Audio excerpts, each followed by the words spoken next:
అందరికీ నమస్కారం. ఒక సినిమా బిఫోర్ రిలీజ్ ఒక హిట్ కాబోతున్న సినిమాకి ఎన్ని లక్షణాలు ఉండాలో అన్ని ధ్రువలో కనబడుతున్నాయి. ఫస్ట్ నాకు టైటిల్ ధ్రువ చాలా నచ్చింది టైటిల్.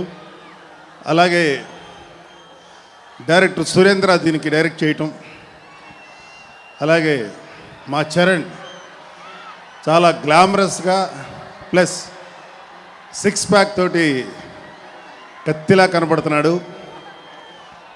అలాగే విలన్ అంటే చాలా బీభత్సంగా భయానకంగా ఉండాల్సిన చోట అరవింద్ స్వామి గారు లాంటి ఒకప్పటి గ్లామరస్ హీరో. దీనిలో ఆయన చేస్తుంటే ఆయన కోసం కూడా ఈ సినిమా ఇంకోసారి చూడాలనిపిస్తుంది. అంత కలర్ఫుల్గా కనబడుతుంది.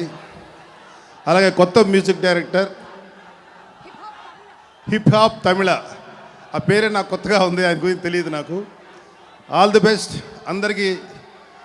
ఈ సినిమా మా ఎన్వి ప్రసాద్ గారికి, మా అరవింద్ గారికి మంచి సక్సెస్ తేవాలి.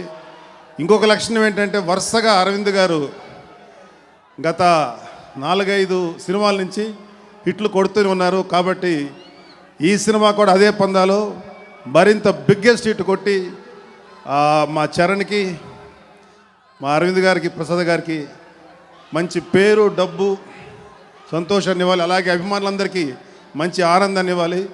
మా చరణ్ బాబు గారికి, మా చరణ్కి ఒక బ్లాస్ట్ బస్టర్ మూవీ అవ్వాలని మనస్ఫూర్తి కోరుకుంటున్నాను. All the best Cherry, all the best Aravind. Nagababu గారు వన్ క్వశ్చన్. ధ్రువ సినిమా గురించి చెప్పారు, ఖైదీ నంబర్ 150 ఎలా ఉండబోతోంది? We are waiting. ఫస్ట్ అన్నయ్య ఇంకొక సినిమా చేయాలి అని కోరుకున్న వాళ్ళలో నాకు తెలిసి నేనే అనుకుంటాను. ఫస్ట్ అనిపించింది ఒక ఫ్లోలో ఉన్న అన్నయ్యను ఇంకో సినిమా చేయాలని కోరుకున్నాను. అలాంటిది అన్నయ్య 150వ సినిమాలో అంత అద్భుతమైన సినిమా. ఆయన లుక్ కూడా నాకు ఇప్పుడు చరణ్ బాబు లుక్కి అన్నయ్య లుక్కి పెద్ద తేడా కనిపించట్లేదు. ఇద్దరు బ్రదర్స్ లాగా ఉన్నారు. అదే అన్నయ్యని కొంచెం మరి ఏం చేస్తున్నాడో తెలియదు. ఆయన కూడా తెగ ఎక్సైల్ చేస్తున్నాడని విన్నాను. నేను కుదరలేదు అన్నయ్యని కలవటి మధ్యన.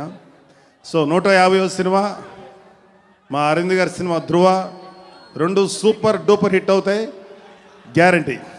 All the best. Railway Raj ఆడి ఓడిన ఆటవీడు. ముసలకి నీళ్ళల్లో బలం, వీళ్ళకి అడవిలో బలం. ఏం రో లావు మాట్లాడుతున్నావు?